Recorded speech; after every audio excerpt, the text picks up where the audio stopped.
பானிபூரிக்குள்ளே அந்த பச்சை பயிறு ப்ளஸ் உருளைக்கிழங்கு ஒரு சஃபு போட வேண்டிய மசாலா பாருங்கள். இஞ்சி பூண்டு தக்காளி பழம் 1.5 தக்காளி பழம் போட்டிருக்கேன். சோம்பு 1/4 ஸ்பூன். கறி மசாலா இருக்கிறதுல ரொம்ப போடக்கூடாது. ஒரு சின்ன துண்டு ஏலக்காய், 2 கிராம்பு, குட்டியோண்டு பட்டை. ஆல்ரெடி சோம்பு போட்டாச்சு. இது ஒரு வாசத்துக்கு தான். மசாலெல்லாம் அரைச்சி வச்சுப்பாங்க. இஞ்சி பூண்டு தக்காளி சோம்பு பட்டை கிராம்பு ஏலக்காய். இப்போ நம்ம பச்சை பயிறு வெந்துட்டான்னு பார்க்கலாம். 50% உருளைக்கிழங்கும் பச்சை பயிரும் வெந்துருச்சு.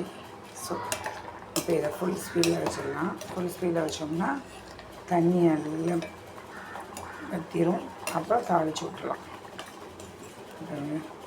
பச்சை பயிறு உருளைக்கிழங்கு. ஏன்னா ரொம்ப உருளைக்கிழங்காக போட்டாலும் நல்லா இருக்காது. ஃபுல்லாக வந்து கார்போஹைட்ரேட்டும் கேஸ் ஃபார்மேஷன் ஆகிடும். ஸோ இந்த மாதிரி பாதிக்கு பாதி பச்சை பயிறு பாதி உருளைக்கிழங்கு. ஸோ இது நல்லா கொதிக்கட்டும். தண்ணி வற்றினோன்னா தாளிக்கும்போது இதை காமிக்கிறேன். கடகடன்னு கொதிக்கிறாங்க. இப்போ ஏன்னா இப்போ வந்துட்டு நல்லா வெந்துருச்சு. இதை மசிச்சோம்னா நல்லா இது பண்ணி உங்களுக்கு பாருங்கள். கொதிக்க பாருங்கள். பச்சை பட்டாணா 2 ஆகிடுச்சு. உருளைக்கிழங்கு மோஸ்ட்லி அதோடய அப்படி தான்.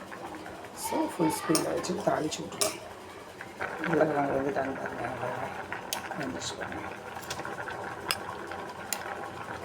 கடாயில் எண்ணெய் விட்டாச்சு. ஒரு பிரிஞ்சியோட பச்சை மிளகாய் வெங்காயம் நல்லா வதக்கலாம். 1 ஸ்பூன் தான் எண்ணெய் போதும். கருவேப்பிலை கொத்தமல்லி போட்டு நல்லா வதங்கிடுச்சு. இப்போ நம்ம அரைச்சி வச்ச வெளியில் போட்டுக்கலாம். இஞ்சி பூண்டு பேஸ்ட்டு தக்காளி வெங்காயம் சோம்பு கறி மசாலா எல்லாம் போட்டு நல்லா வதக்கணும். பச்சை வாசனை போகிற வரை நல்லா வதக்கலாம்.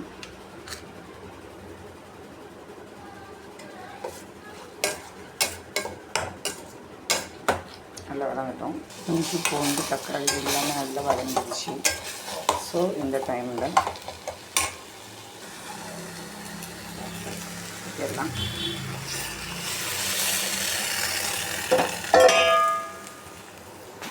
பச்சை பயிறு உருளைக்கிழங்கு எல்லாத்தையும் நல்லா மிக்ஸ் பண்ணி விட்டுலாம்.